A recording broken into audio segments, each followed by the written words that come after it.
You're watching Experience Comic Culture and Sales, streaming live daily to Facebook, YouTube, Twitch, and Twitter. So Jay and I were talking before the show, and he said something, and now the entirety of Strawberry Fields Forever is playing in my head.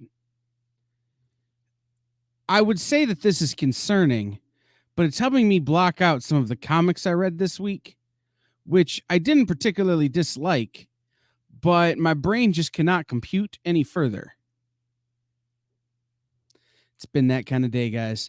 This is In Stores This Week, where we talk about new comics that are in stores this week, and occasionally talk about comics that aren't in stores this week, but I can guarantee you we all wear hats.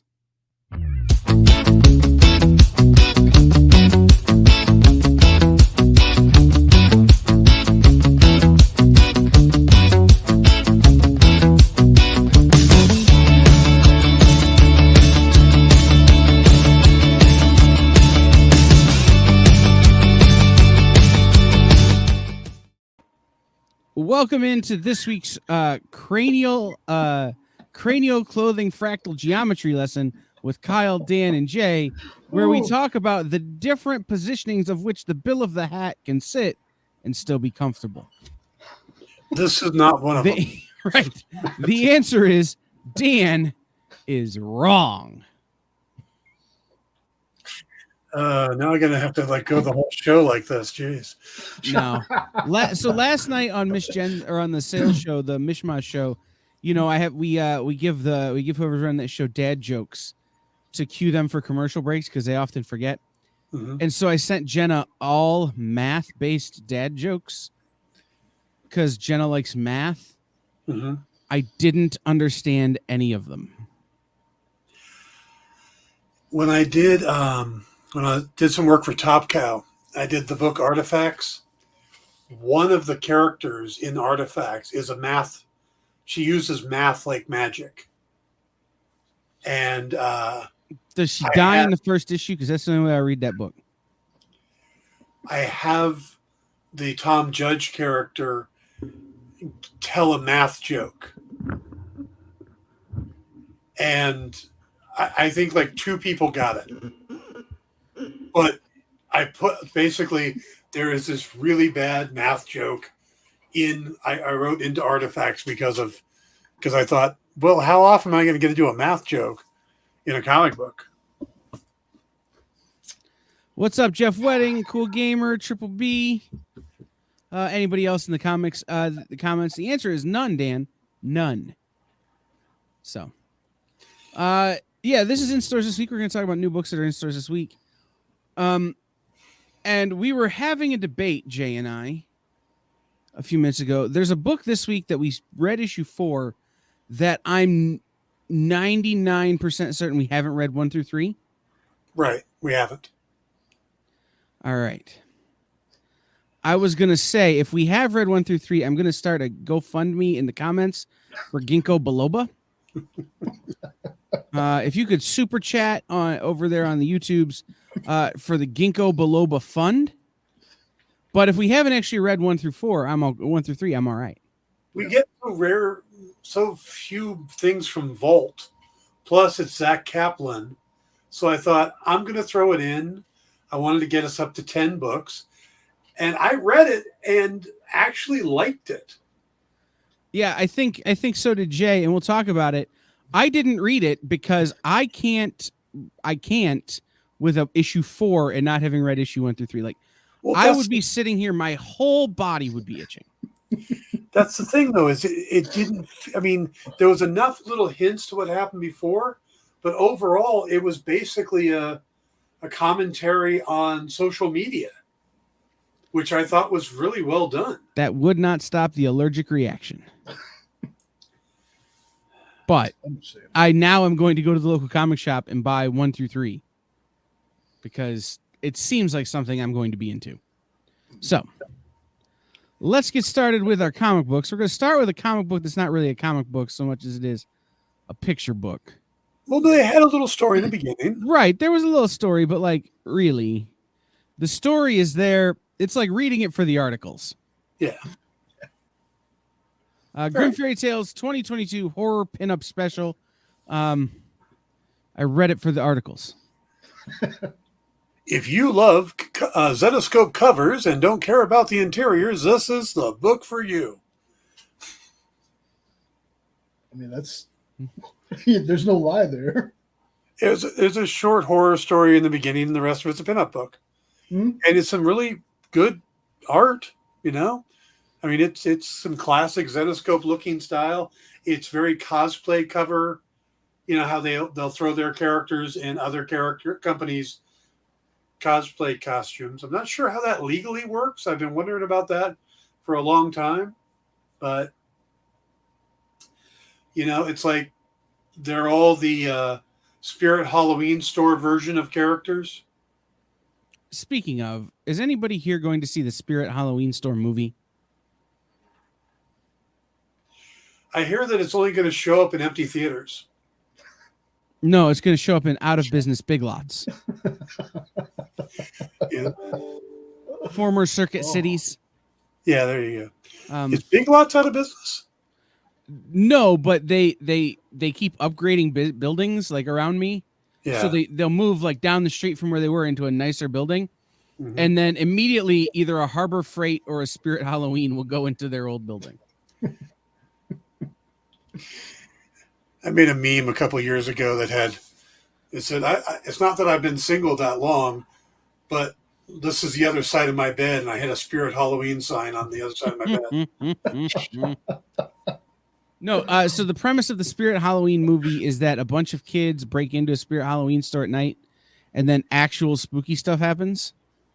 It's like Toy Story meets petty misdemeanors. Okay. Jay, did you have anything on this one? Beautiful art. I wish all the art in Zetascope books were like this, but outside of that, it's just to look at. I mean, the story in there is pretty throwaway. Like if you're a Zetascope fan and you like the art, then go ahead and pick it up. All right, this is Vampirella Strikes number 6. This feels like a completely different Vampirella from everything else, which is saying a lot because all the other Vampirellas seem different from each other. We got the Mind Warp. We got the one that Jay likes to talk about, set back in World War II. He constantly likes to talk about, you know, and we get all these different. But this feels like it's like, well, we're just going to continue the Harris Vampirella from 10 years ago. And they're kind of doing that. It's Thompson Nagoski, who wrote for Harris back then and did Vampirella Strikes and Vengeance of Vampirella. And it's all set in this completely different world. So it's like, you know, here's the Vampirella Dynamite's doing, and then here's this throwback one they're doing. She's kind of a spy almost, or working with a group. And it's really kind of jarring to go from those other ones to this, but it was kind of an interesting story. I'm kind of curious where it's going because this appears to be like a new story arc. Has it been a while since we've read this? Because I could have sworn we read like 1 and 2 of this. No, we've been reading it every time it comes out because I remember every time it comes out me going, this book ain't over yet. Because the last I remember reading this, we were dealing with people having like weapons from hell or something. Yeah. And her stopping that. I will say, just to assuage you, Jay, it is a once a month. Okay, well then so it doesn't come out as often as some others titles from Dynamite, which is one of the things that I wanted to say about this book. Right? Every time this book comes out, I go, this book isn't over yet, because I expect it every 2 weeks and it comes out once a month. Mm. Right? And I feel like that might be to its detriment to me. If it came out a little quicker, I would remember a little more of the previous issue and would feel more connected through them. But Don't all of Dynamite's book come out once a month? No, there's some of the Red Sonja stuff was coming out every 2 weeks. Okay. By and large, it is once a month. Yeah. But usually with the Dynamite stuff, it doesn't feel like it needs to come out faster. This one feels like maybe we need to pick the pace up a little bit. Right? For me, it just the issues aren't tying together well in my brain. And so I was 3-4 pages into this book before it kind of snapped back to what was in issue 5. Yeah, I remember them going in and trying to rescue or stop some old guy from taking over somebody else's body, or isn't that the other Vampirella book? I don't know. Where they're trying to keep an old guy from, isn't that Vampirella Mind Warp? Maybe. Where they're trying to keep an old person from taking over somebody else's body? This is the problem with having multiple titles with the same title. Yeah, I mean, I like this one though, even though I don't really remember anything outside the first 2 issues. I was kind of trying to figure out, why did they have Vampirella like hiding in the shadows? Like, we know it's her. What was the point of the beginning of that? I think it was supposed to eventually be the big reveal that she's posing as somebody else at the end. Ah, okay.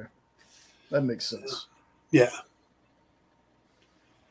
Wasn't bad, though. I didn't think I was going to like it because, like I said, it's not that I hate the character. It's just I haven't really found a story that really grabs me. But this one wasn't bad. Yeah, it does definitely, like I said, it feels like a completely different Vampirella, though. You know?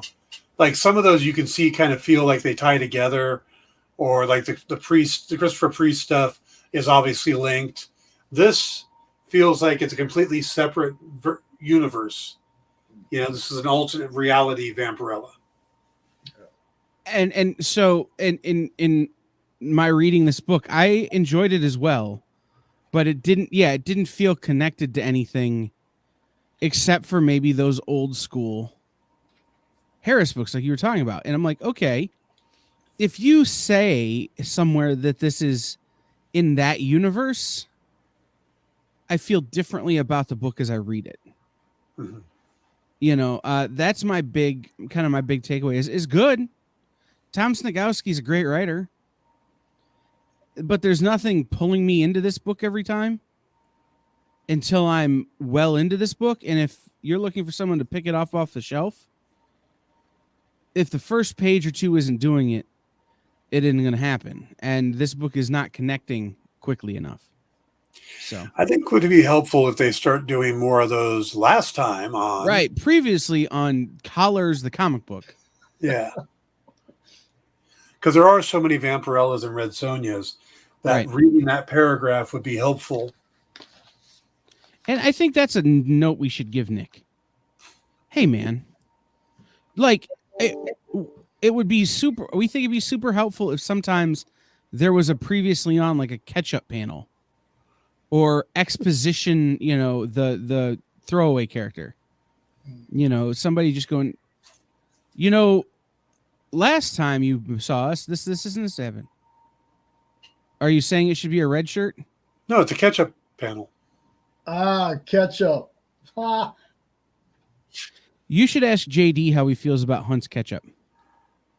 Mark,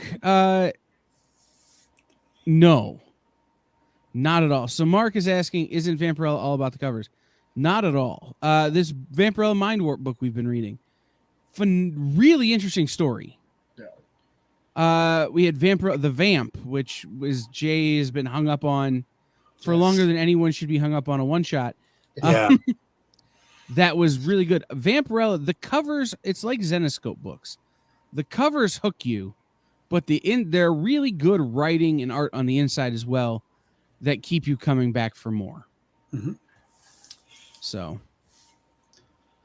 all right. Mindset number 4. This is the book we hadn't read the first 3. Mm-hmm. I honestly did not read this book. I flipped through it. I skimmed it. It seems like something that would be my jam, and I love Zach Kaplan. But until I read 1 through 3, I just can't do it. Like, even thinking about it, my whole body's starting to itch. The basic premise of this is a rich guy comes along and funds a new startup social media platform that is geared to giving it back to the people, where all of the any kind of ads or any partnerships they do are curated to help people, you know, they're positive things. It must be a positive platform, but you realize it's still kind of a commentary on social media and how it still can be detrimental, even with the best intentions. And you follow this guy who came up with the basic idea as it kind of gets out of his control, and we learn more and more as it goes on that maybe there are other forces at work here, but it's a pretty interesting social commentary on society today, and the whole idea that we are constantly picking up our phones and can't have dinner without checking things. So I was surprised how much I enjoyed it, having not read the first 3 issues. It's rare for a 4th issue to come in and just be able to pick up on it, and I'm sure there's a lot I missed, but this was and maybe it was more the political aspect or the social commentary aspect that got me, because it wasn't trying to figure out the story. It was put out there pretty straightforward, and then the commentary happened. So I don't know if this is going to be for everybody. Again, it's a lot of social commentary, but I thought it was really well written. And the art, not normally my style, really works in this. So, Jay? Yeah. This book was just so surreal to me. Zach Kaplan is he's on fire. Almost everything I've read from this guy has just been amazing. The scary part of this book is that it could either happen or it's happening right now. And it's just the older I get, the more the conspiracy part of my brain grows. And the book gives me just a tiny bit of anxiety when I was reading it, just a little bit. But when a writer can do that and make me feel that way about a story that he's written in a comic book, like, dude, you got me. Like, this story was really good. I really do want to go back now and get the first 3 just to see what I missed. Because if the 4th one could get me like that, it really makes me wonder what that first issue was like. So I really enjoyed it too. Yeah. All right. By the way, hello, Nick, and follow what Nick says. Hit the thumbs up, the like, the subscribe, all those things. And remember to check out membership services. Yes. All right. Sonic the Hedgehog, Scrapnik Island, #1. I had to put this one in. I'm glad you did. Yes. Because you're always talking about these deep comics and stuff. We need lighter stuff. So you got an Archie book and a Sonic book this week. Well, I was going to ask, did you hate it, Dan? No. Okay, good. Because I was going to start the hashtag Dan Hates Kids Books. I thought this was the most fun I've had reading a comic in a super long time, and I would like to know when the video game comes out.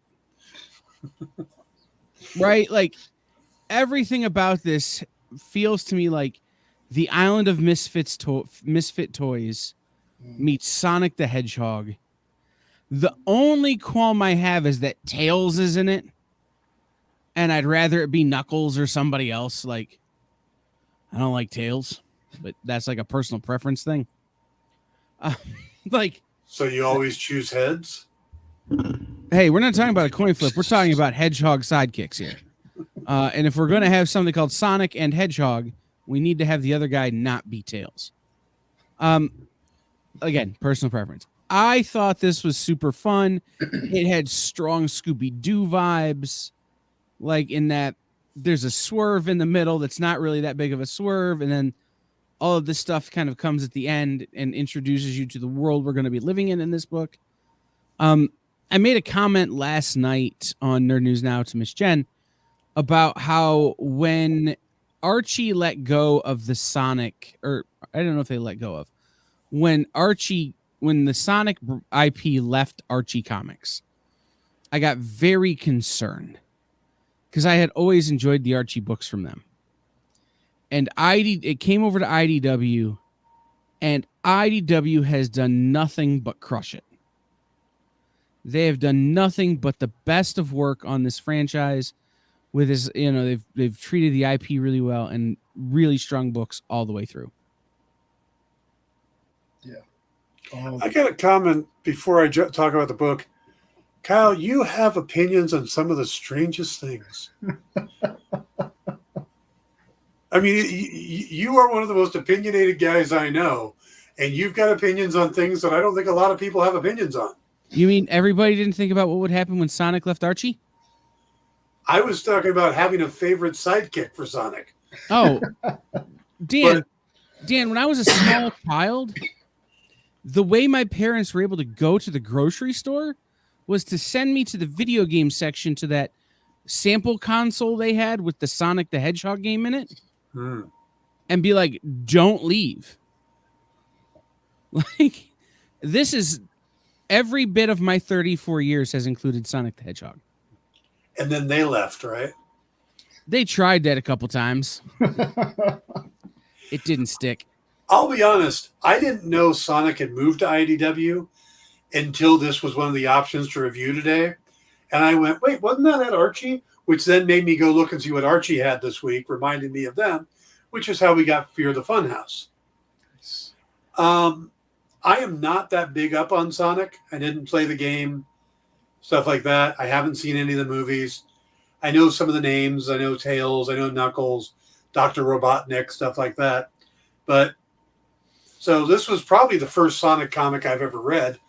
And I thought it was fun. You know, I thought it was interesting. I kept expecting a weird twist because the way it goes from the plane about to crash to him waking up, it seemed like there needed to be something in between the two. So I kept expecting for him to, suddenly end up in like a tube or just something weird. Like there was a weird time jump. But other than that, it was a fun book. And I like the setup. It reminded me a bit of some of the odd little lands they put in World of Warcraft when they're dealing with the gadget stand and stuff like that. So, but overall, it was a fun little book. Yeah. As soon as I opened that first page, I was like, I love this art. I loved the art for this. Now, I was never a big Sonic person either, and that's because I only had an NES for most of my childhood, so I never really played Sonic. Yeah, I know. First world problems right there.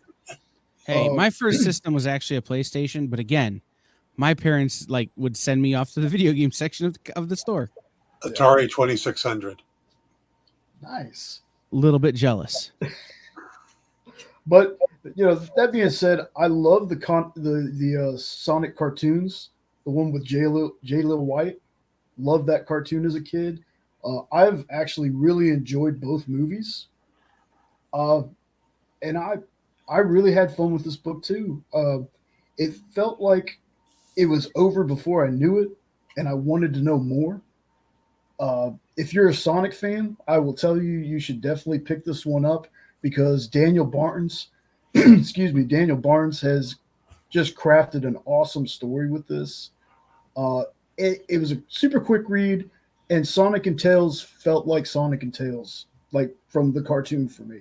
So I had a good time.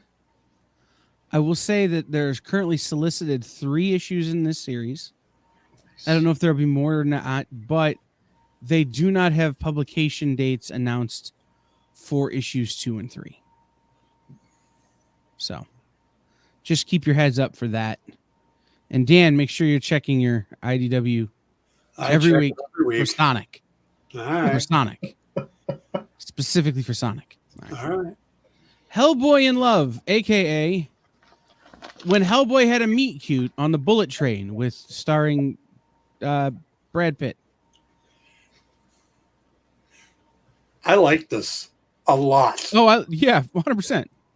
This was absolutely wonderful. It's probably one of my favorite new Hellboy books in a while. Just she starts flirting with him from like the get, starts calling him handsome and stuff, and he's like, "Wait, what?" So it's a really weird dynamic for Hellboy to have, I think, someone flirting with him, which I think is interesting. But I also like the idea that they're chasing after goblins. It says Goblin Knight, so it's pretty obvious. But yeah, this was a fun little story. The art's cool. I'm amazed how they're finding these artists that can draw in such a way that it still feels like the Mignola world without it being Mike Mignola's art. Well, and that's probably just a testament to how many people he's influenced, right? Yeah, that's a good point. But yeah, it's a really fun episode, and it's not so steeped in lore and stuff, because sometimes it gets pretty deep in the Russian proverbs, and so this one is a great. If you like the Hellboy movies but you haven't read the Hellboy comics, this might be the perfect one to jump in on. Yeah, this was just a fun Hellboy story. I'm glad it's not a one shot. The Doctor in this definitely goes toe to toe with Hellboy. I thought their back and forth was great. Mm-hmm. And the goblins were funny to me. I thought the goblins were funny. Hopefully the next issue keeps the same energy, because this was just such a good story. That's all I got on that. Yeah, so this gave me vibes of kind of the end of the original Ron Perlman Hellboy films franchise, where I can't remember the actress who played her. Selma Blair, yes, is giving it to Hellboy, and like it is a real tete-a-tete, give and take kind of relationship, whereas a lot of people don't have that with Hellboy. The woman in this doesn't seem at all put off by the fact that he's Hellboy, and is just gonna be who she is the way she is, and I like that. I agree with Jay. I would love to see these goblins have their own thing. Maybe do goblin crossovers where Red Sonja meets these goblins. Yes. Like, I don't know if we can do goblin crossovers if they're a strong enough character for that, but these goblins were funny, they were witty, they weren't just they were great. I like the idea of this not being such a bottle episode or bottle issue where they're just on the train the whole time. They're on a train and then the world expands. And they go to a punk rock club. Right. Yeah. I like that. My one concern is that it's 2 issues, right? That Goblin Knight is 2 issues and this is only a 5-issue series. Mm-hmm. Like, part of me feels like either tell the whole Goblin bit in 1 issue or have the goblins be a thing throughout. I'm worried that if they stop at issue 2 with the goblins and then pivot to another baddie or whatever, that this book might lose some of what made it super fun, which is this sort of imbalance, but still off balance, because there's so many goblins. The fact that the 2 stronger characters can't defeat them is fun. So I don't think that's going to be a problem, because I think the first 2 are them just getting the suitcase back with the evidence, and then the last 3 will be them figuring out who wants the evidence, and the goblins will still be in play. Right. And that's what I don't know. Like, I'm anxious to see how this continues. Mm-hmm. But I just worry that the book will lose its magic and will just turn into another Hellboy book and not a Hellboy the Love Puppy book. I did not mean to put 2 Hellboy books back to back, but sure enough.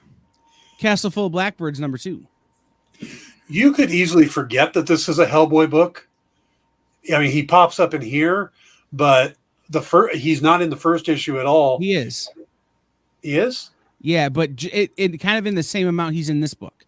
Yeah. Like he's in memory, flashback, vision kind of things. A few panels here or there. Of a Hellboy book that came out a few months back. This is the second issue, and this is it's got a little bit Harry Potter vibe to it, or the whole training, but definitely with more malice behind it. So we're watching this girl starting to learn how to use her powers, but there's a lot of weird stuff going on here. And it seems like we've spent the first 2 issues setting things up. I'm ready for things to start happening now. I'm curious. I am ready for things to start happening. But they need to start happening. I mean, I'm in for issue 3, but if it's more just setup, it's going to be like, okay, maybe we should. But yeah, it's interesting so far, and I'm really curious where they're going, though. I feel like the end of the book really sets up the start of the stuff. Mm-hmm. Right? There's a thing that happens to the protagonist in this book that sets up this little twist at the end that you see that kind of is like, oh, okay, this is where we're going here. So I feel like they've laid the groundwork for stuff to start happening, and it's about to start happening. The thing, and it's a weird dichotomy for me with Hellboy. I love Hellboy. Don't dig magic.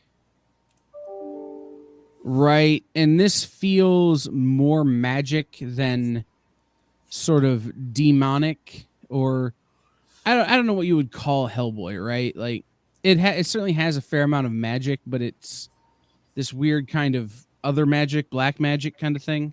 Mm-hmm. This feels a little bit swords and sorcery, Harry Potter kind of, ooh, we're gonna cast a spell now kind of magic. I don't generally dig it. So that part of it is hard for me. I struggled with this book reading it because of that. But the payoff at the end made it worth it.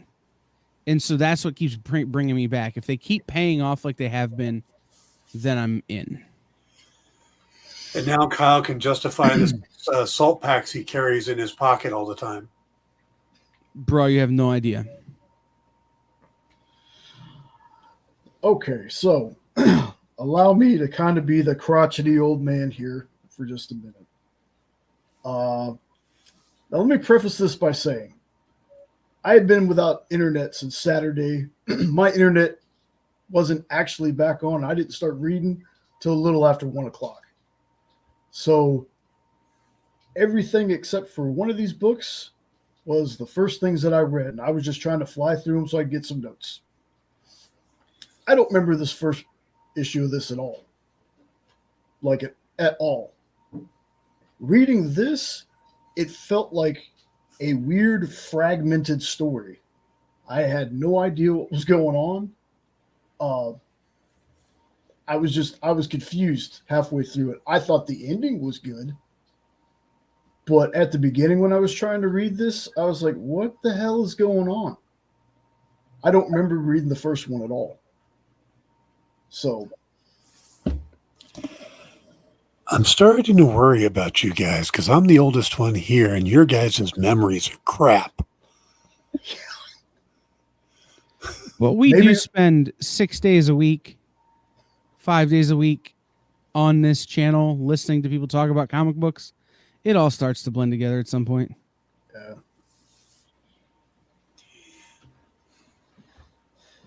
It's why I never correct you when you say that this was an episode. Yeah. Episode issue. That's exactly. But you guys are forgetting entire comics. Cavill, whatever. Dan, I've forgotten entire weeks of my life. I'm not worried about forgetting entire comics. Next up, Eve, Children of the Moon, #1. Has anyone in the room read the previous Victor LaValle Eve series? I think we've looked at 1 or 2 books. That's what I can't remember. Like I feel like I have some back knowledge in this universe, Yeah. but I don't know from where. The teddy bear you think would be, you'd remember the teddy bear. Correct. And yeah, this is an odd setup. A woman, Eve, and her clone, and a robotic teddy bear with an attitude problem are trying to have saved the world, and are now trying to pull everybody back together and discover one area of the world doesn't seem to want to play ball. And they blame the death of Eve's parents on the teddy bear. That's about what we pick up from this issue. Yeah. So there's not a lot in it, but it's kind of interesting. It's given me just enough that I'm like, okay, where is this going? It's not where I'm eager to see it, but if Eve 2 pops up in our list of review stuff, all right, I'm in. I'll read it. I want to know what's going to happen next and why the teddy bear killed her parents. I have to say the fact that in the Eve film, should there be one, the fact that Alan Rickman can't play the teddy bear is one of the greatest tragedies in human history. Yes. Hey, for me, the bear was the most interesting part of the book. Yeah. This, for whatever reason, I know this is an issue 1. But while I'm reading it, I'm like, this really feels like it's an issue 2. And we missed issue 1. I said, it just feels like I'm missing a huge chunk of this story. But it says number 1. Mm-hmm. Like I said, the bear, yeah, that's the only reason I would read issue 2. It's the only thing that made it bearable. Nice.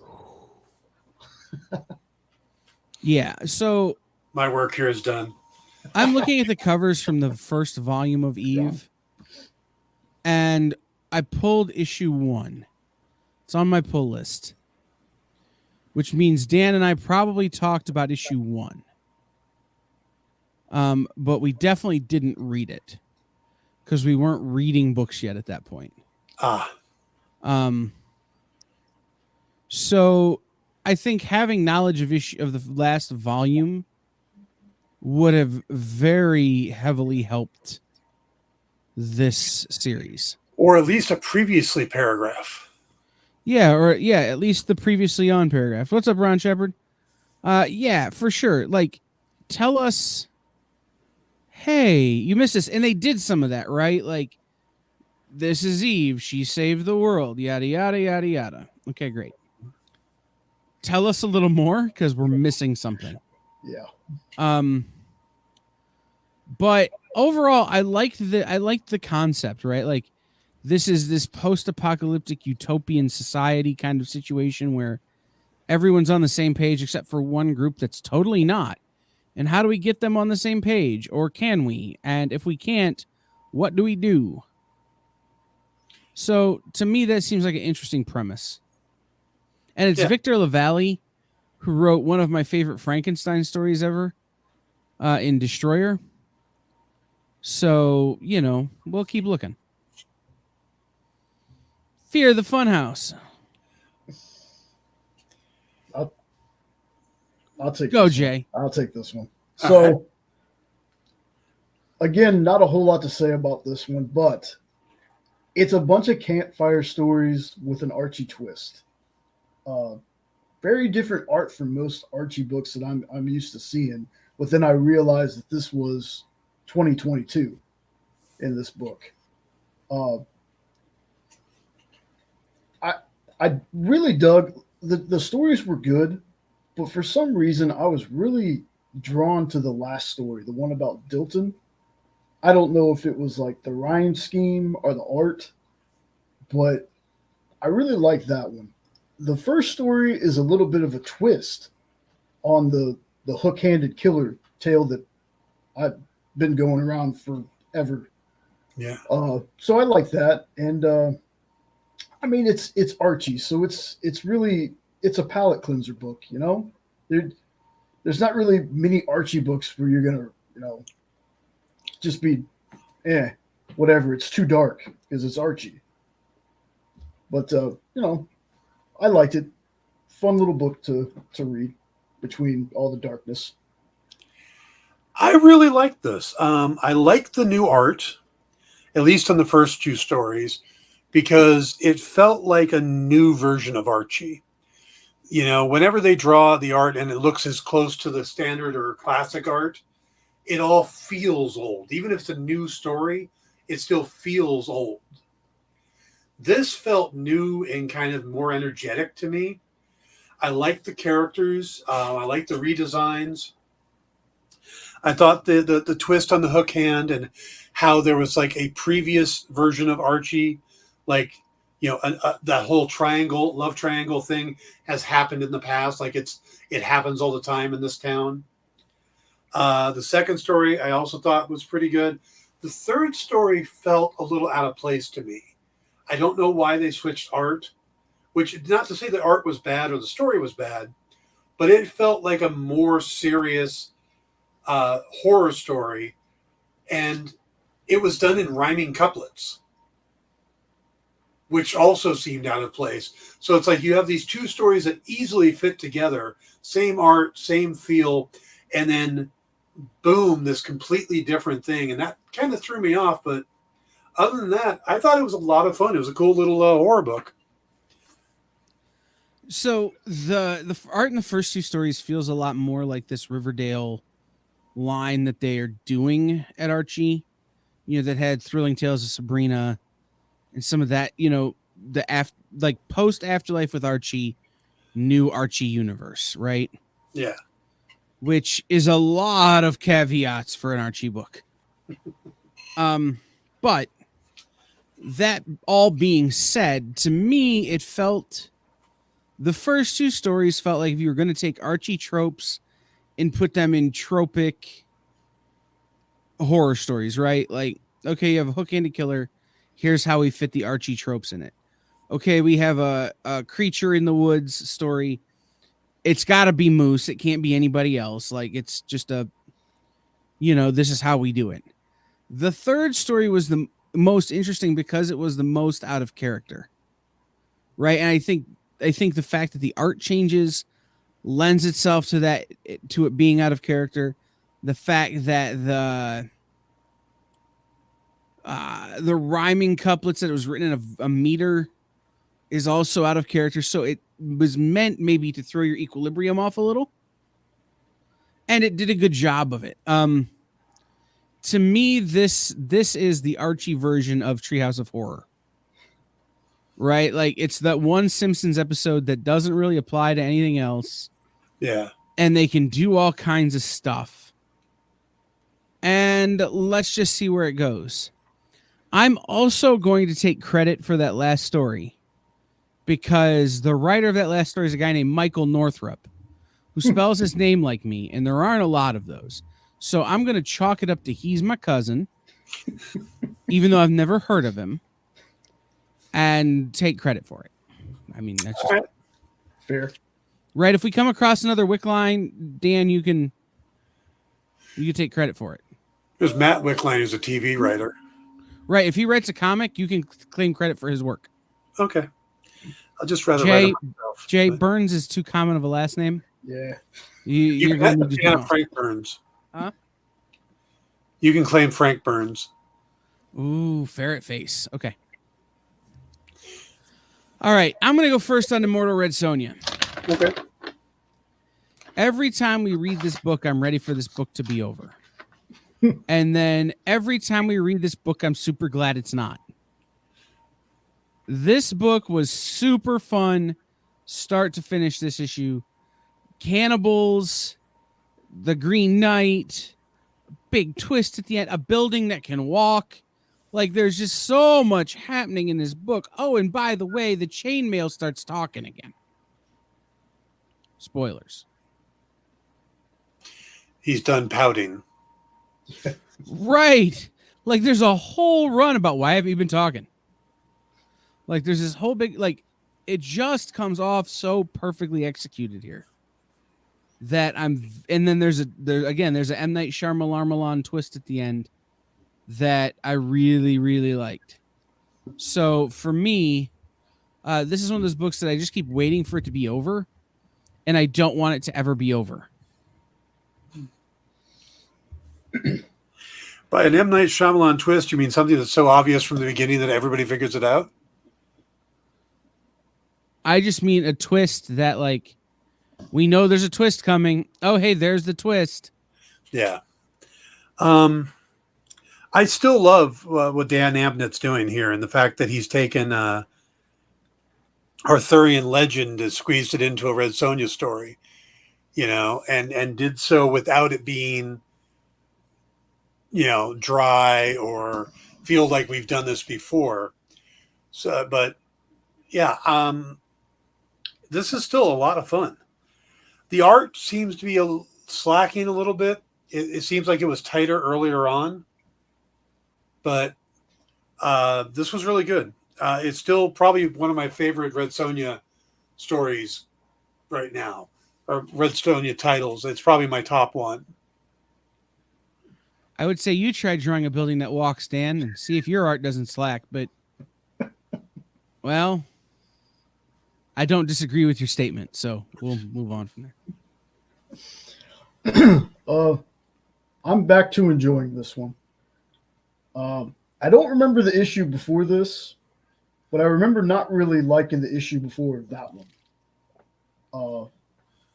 But this one, just like Kyle said, start to finish, the three Merlins, like the fact that we have the workaround with Arthur without the U in it.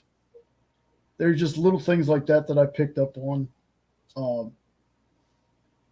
And then when we get to the end and we see the big reveal, I took me a minute to remember who it was. But I was like, hey, you're going to end it right there, aren't you? Yep, that's where it ended. So I was like, okay, I'm ready for the next one now. Now that you did that reveal, come on. Hopefully I'll remember it next time, though. It does feel like we got to be getting close to the ending at this point. Yeah, I think there's only two more issues or one more issue in terms of the solicitation. Of course, the website is timed out. All right. Let's see here. We have solicitations through 9. So I imagine we're looking at like a 10-issue series. 9 or 10-issue arc. Which is cool. Like I said, I think it's really good. Yeah, and I think 10 is a good number for this story, right? Yeah. 3 issues from here to wrap it up, tie up all the loose ends. Is pretty good. And it feels like there may be one boss after this. Because right. Who cursed the chainmail? True. So, all right. And our last book this week, Matthew Klein, Crashing #2 from IDW. This book continues to me to be a surprise in that how good it's been. I really have enjoyed the first and second issue in that the main character feels really Sean's here to congratulate Jay on not being Amish anymore. No more churning to butter. Yeah. Anyway, the main character being kind of pulled between 2 or 3 different worlds, and clearly seeing the merits of all 3, even though one appears meritless. You could see all the sides and where they're stuck in the middle and why they would make the decisions they're making.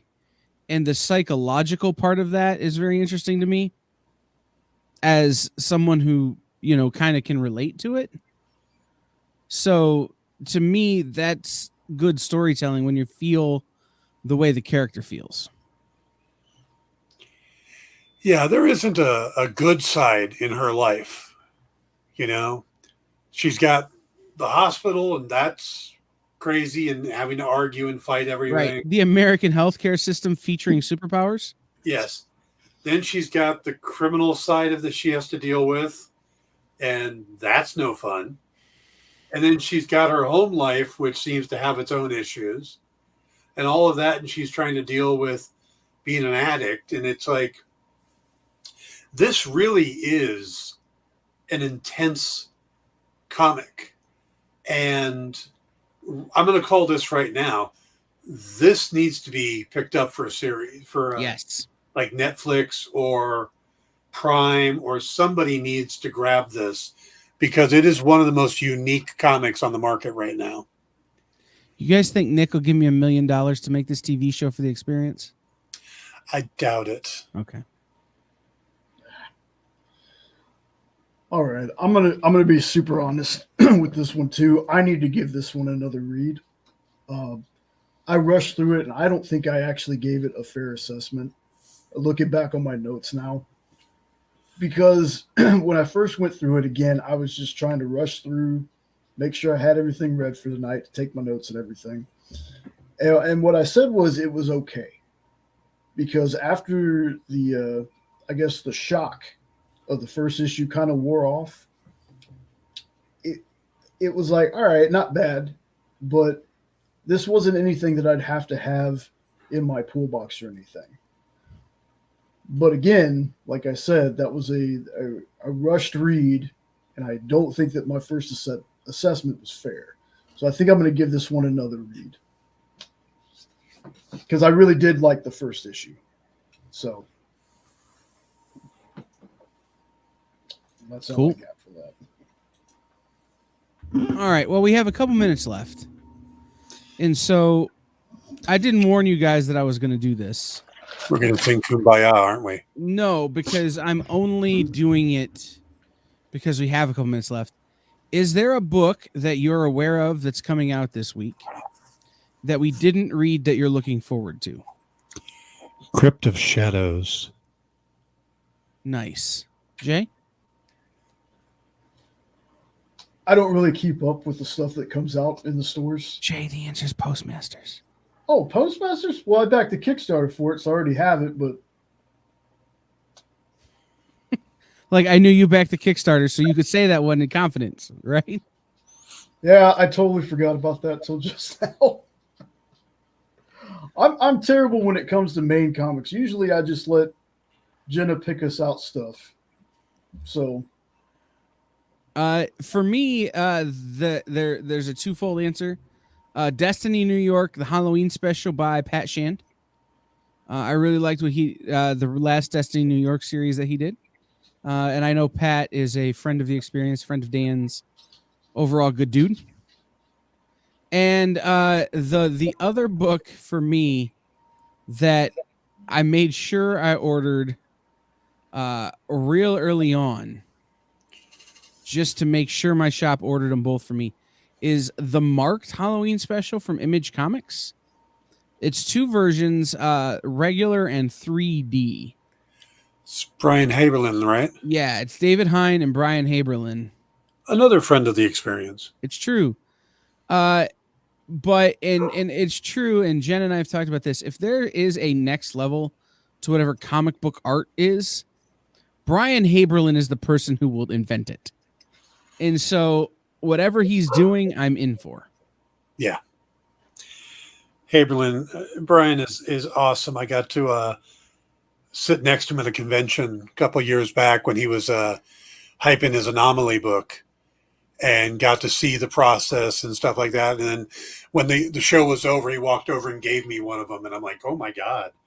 Because usually we swap books with people around us at the end of a show. That's a book.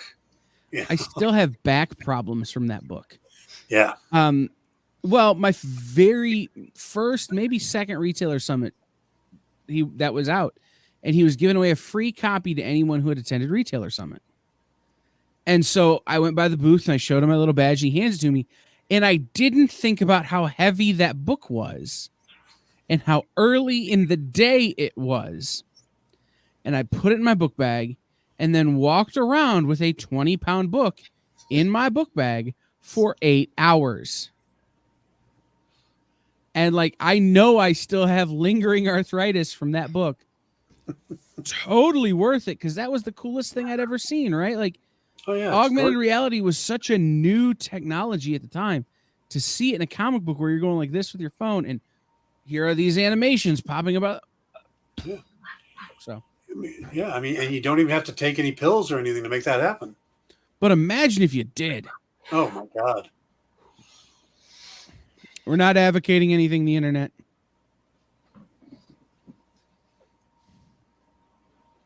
All right. As always, this show is brought to you in part by local comic book shops. And it's important for us that you go and you check out your local comic book shop and support them. Go in and spend $5 a week. It'll make a huge difference, right? If you can afford to spend $5, if everybody goes in and spend $5, it will help local comic shops all over. Thank you, Lee Bizzle. Glad you could be here. But if you don't have a local comic shop or you don't know where there is one nearby to you, head over to comicshoplocator.com. Type in the area where you are. It will tell you where there are local comic shops near to you. Call them and be like, hi, I would like to come by. Are you open?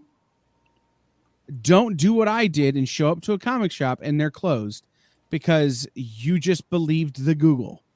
Yeah. So, it's just the thing. Make sure you call and check them out. And visit local comic book shops this week. Tonight's episode is also represented by the letter L for like. Remember to hit the like button before you leave. Yes.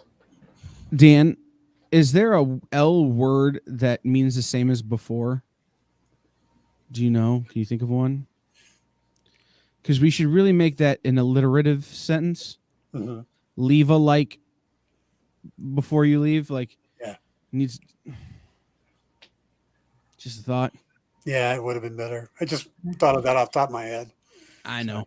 Still I know. yeah, good. We'll work on it. We'll get better at this. For real, I swear. All right. We'll see everybody. Dan will be back tomorrow for the Dan Wickline Show discussing. We're going to talk about Quantum Leap and the Rings of Power. All right, I'm going to take my headphones off before you talk again because I can't do it. And then he'll be back on Thursday talking about. We'll be talking about. I'm going to do Andor and then do a primer for Black Adam.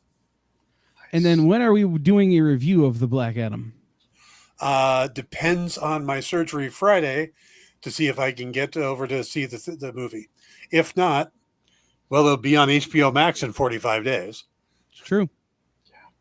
And then I'm going to let everybody know in a couple of days, or I'm going to let everybody know that 2 weeks from today, I will not be on the show, as I will be traveling to Baltimore Comic-Con to represent the experience at Diamond Retailer Summit. Yeah. Nice. We should have Sean Butler fill in for you that night. Yeah, Sean, take the night off that night. The other option is that I may be here, but I may also make Henri be here. Because he will be like here. Oh, okay. Because we're traveling together. Like I'm halfway between here and Baltimore, his house in Baltimore. Yeah. So he's coming here and then we're going there. Nice. So 2 options. We'll see what happens. We'll see everybody next time. Bye, everybody. Bye.